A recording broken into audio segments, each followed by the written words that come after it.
ఈ లోకం ప్రకారం ఏర్పరచబడినటువంటి ప్రభుత్వం నాకు ఇచ్చిన అధికారం చొప్పున నీకు బాప్తీసం ఇస్తాను. మొదటి ప్రశ్న, నీటిలో బాప్తీసం ద్వారా ఈ లోకానికి లోక మర్యాదకు చచ్చిపోయి యేసుక్రీస్తు కొరకు మాత్రమే బ్రతుకుతాను అన్న నిర్ణయం, పరిశుద్ధాత్మను పొంది నూతన సృష్టిగా బ్రతుకుతాను అన్న నిర్ణయం తీసుకున్నావా?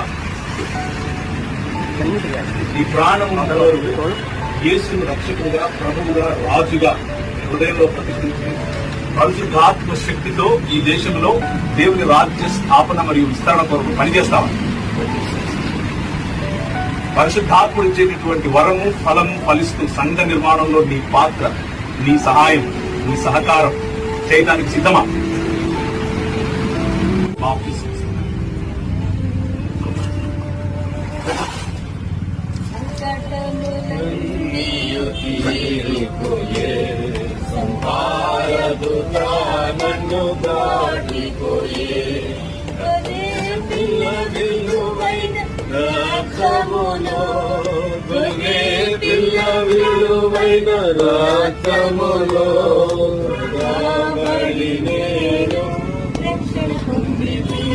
కృపగల తండ్రి, స్తోత్రము నాయన.